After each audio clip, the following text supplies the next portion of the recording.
Ang pagtatapos ng laban ni Yuta at ni Sukuna kasabay ng pagkasira ng kanilang barrier techniques at ang pagpapatuloy naman ng laban ng brother duo na si Itadori at si Todo laban sa King of Curses. Pati na ang napakatinding pambubugbog na naman na sinapit ni Sukuna mula kay Yuji Itadori to the point na isinuka niya na maging ilan sa kanyang mga daliri. What is up again you guys? It is the Updated Weeb at sa video na ito ay tatalakayin natin ang Jujutsu Kaisen Chapter 263 spoilers dahil ang previous video pala ay ang Jujutsu Kaisen Chapter 262.5. But first, I want to tell you guys a very huge announcement na hindi ko alam kung ikakatuwa o ikakalungkot nyo ba. Kinonfirm na ni Gege Akutami na ang arc na ito na ang Shinjuku Showdown arc, ang final arc ng Jujutsu Kaisen, na nangangahulugan lamang na nalalapit na talaga sa pagtatapos ang kwento nito. But anyways, let us now proceed sa chapter spoilers. Makita natin sa pinakaunang page na nagsimula na mag-shatter at mawasak na naman ang barrier ng Unlimited Void. Kasabay nito ay ang pagkawasak din ng barrier ng Malevolent Shrine at makikita natin ang pinakaunang nakalabas mula sa pagkasira ng barrier clash na yon ay itong si Ryomen Sukuna. Makita natin na halos nabalata na ang buong mukha ni Sukuna habang sinasabi niya na nagawa daw talagang ma-pull off nitong si Yuta ang paggamit ng purple. However, kahit nagawa niyang gamitin ang ultimate technique na yon, wala pa talaga siyang mastery sa paggamit nito kaya hindi siya na-eliminate. Agad namang nag-emerge itong si Yuta, si Todo at si Yuji mula sa smoke screen habang pinapayuhan nitong si Todo si Yuta na as long as ma-recover niya ang kanyang curse technique ay spam niya agad ang paggamit niya ng kanyang hollow purple dahil hindi naman nila kailangan mag-alala na baka tamaan sila sa crossfire. Dahil gagamitin naman nitong si Todo ang kanyang re-boogie-woogie para maiwasan ang atake yun efficiently. Makita din natin dito na wala naman talagang gaanong reaksyon itong si Yuji matapos niyang makitang gamit-gamit na nga ni Yuta ang katawan ng kanyang beloved sensei. And since kagagamit nga lang ni Sukuna ng kanyang domain expansion, binabalak nilang samantalay ng pagkakataon na naka-burnout pa ang curse technique ni Sukuna para bugbugin ito ng walang kalaban-laban. However, it was at this very moment lang bigla na lamang bumagsak at bumulagta ang katawan ni Yuta na nag-i-indicate lamang na natapos na ang duration ng curse technique ni Kenjaku.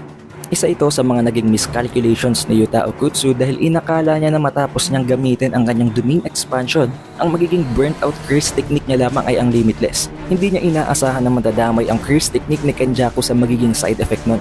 At dahil nga baguhan pa lamang siya sa paggamit ng curse technique ni Kenjaku, hindi niya alam kung ano ang sekretong ginagawa ni Kenjaku kung bakit nananatili pa rin siya sa katawan ng kanyang vessel kahit na matapos gumamit ng domain expansion. Napansin naman agad ni Todo na na-reach na nga ni Yuta ang kanyang limit at habang tumitingin siya kay Ryomen Sukuna, naisip niya kung bakit talaga worthy si Ryomen Sukuna na tawagin King of Curses dahil kahit na wala siyang curse technique ay napakatindi pa rin ang kanyang offense. Nag-launch at nakapag-deploy itong si Ryomen Sukuna ng Black Flash kay Todo Aoi na sumira sa kanyang Vibra Slap. Habang nangyayari ito ay binabalak naman ni Yuji na mag-launch ng isang sneak attack kay Ryomen Sukuna, subalit napansin siya nito agad. Pero nagawa nito ng paraan ni Todo habang tinet-teleport at pinagpapalit ang posisyon ni Yuji papunta sa likodan ng ulo ni Ryomen Sukuna kung saan hindi siya nakaharap. Kahit na wala ng Vibra Slap itong si Todo, nagagawa pa rin niyang gamitin ang kanyang re-boogie-woogie probably sa pamamagitan ng isang binding vow. Nang dahil sa tsansang ibinigay nitong si Todo kay Yuji ay nakapagland na naman ng isang napakasolid na suntok si Yuji sa mukha ni Ryomen Sukuna.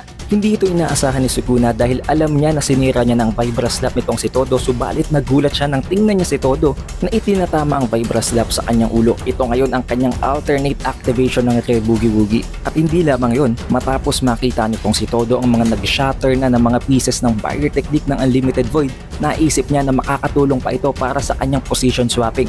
Dahil alam naman natin na ang barrier ng Unlimited Void ay punong-puno at umaapaw ang cursed energy at ang mga materyal lamang na pwedeng gamitan nitong si Todo ng kanyang boogie-woogie ay ang mga object na may laman na cursed energy. Nang dahil dito na maximize ni Todo ang potential ng kanyang re-boogie-woogie at sa sobrang bilis ng paggamit niya nito habang kinakagat pa nga ito para sa mas mabilis pang fluctuations, nakapag-create siya ng sobrang daming after images ni Yuji. Sa sobrang bilis ng position swapping ay hindi na napredict nitong si Sukuna kung saan mag-a-appear ang totoong katawan ni Yuji Itadori at dahil doon ay nakapag-launch siya ng isang dismantle in the very barrier ng soul ni Sukuna at ni Megumi Fushiguro. Sa sobrang pagka-efficient ng ginawang atake ni Yuji ay makita nating talagang naramdaman nitong si Sukuna ang ginawa niyang atake. Hindi din akalain nitong si Sukuna na marireach nitong si Yuji ang ganitong point na sa sobrang efficient ng paggamit niya ng kanyang curse technique ay magagawa niyang i-pinpoint ang barrier ng soul nila ni Megumi. Napakatindi ng naging epekto nito kay Ryomen Sukuna to the point na sa sobrang lakas ng ginawang atake ni Yuji at sa sobrang effective nito ay naisuka na ni Sukuna ang ilan sa kanyang mga fingers. Pero hindi pa rin ito natinag ang determinasyon ng King of Curses, agad niya itong isinubo at kinain muli para bumalik sa kanyang katawan. Dito din na-realize ni Ryomen Sukuna na gumamit ng isang binding bow si Yuji na kung saan magiging napaka-effective ng kanyang mga atake para paghiwalayin ang soul ni Sukuna mula sa katawan ni Megumi. Hindi tumigil si Yuji at ipinagpatuloy niyang atake kay Ryomen Sukuna gamit ang Shrine Techniques habang sinisira at pinuputol ang kinatatayuan nitong pillar. Subalit habang naglo-launch siya dito ng isang atake ay nakaiwas ito mid-air at nag-launch sa kanya ng isang counter punch. Nang dahil dito nagkaroon ng change of plans itong si Sukuna na iwasan na lamang ang mga atake ni Yuji para makasurvive pa siya. Sinubukan namang gamitin ni Todo ang kanyang Vibra Slap para makapag-deal na naman ng isang combination attack kay Sukuna, subalit hindi na gumana ang kanyang boogie-woogie. Dito ay nagsimula ng ngumiti si Ryomen Sukuna habang iniisip na hindi nagagana ang curse technique nitong si Todo. Subalit nang susugudin na nitong si Sukuna si Yuji ay biglang gumana na naman ang Vibra Slap nitong si Todo. Subalit hindi si Yuji ang ginamitan niya ng position swapping kung hindi si Angel na nasa itaas na ngayon ang ulo ni Sukuna. Nagawa lang palang i-pull off nitong si Todo ang pinakahuling paggamit niya ng kanyang re-boogie-woogie sa pamamagitan ng isang binding vow at ngayon hindi niya na ito magagamit muli. Nagkaroon ng konting flashback na kung saan ay humihingi ng tawad itong si Yuta habang kinakausap si Angel at sinasabing hindi pa nagtatapos ang paghingi nila ng tulong kay Angel sa pagpapakawala kay Gojo Satoru sa Prison Realm. Gusto nilang tulungan sila nitong si Hana na i-launch ang final blow kay Ryomen Sukuna kapag napaka-nerf, napaka-weaken na nito. Dahil nakita naman natin na matapos gamitin ni Yuta ang Jacob's Ladder kay Sukuna nang hindi pa siya ganun kahina ay hindi pa rin talaga ito sapat para patayin ng King of Curses. Sinabi niya kay Hana na ito ang kanilang final resort at ang isang napakalaking sugal na hindi nila alam kung papatay ba kay Sukuna kasama kay Megumi o maghihiwalay ng soul ni Sukuna mula sa katawan ni Megumi. Sinabi din niya na ang isa sa mga edge ng kanyang copy technique is that ang pagkakaroon ng dalawang parehong alas sa kanilang kamay. Dahil mostly tuwing gumagamit si Yuta ng kanyang curse technique, nakafocus lamang sa kanya ang kalaban at kung ano ang mga stack ng mga curse technique na nakopya niya na habang kinakalimutan ang original user nito. Isa din sa parabang nakakapanglin lang sa paggamit ni Yuta ng kanyang copy technique is that iniisip ng kanilang mga kalaban na kinuha or ninakaw niya na ang curse technique ang original user.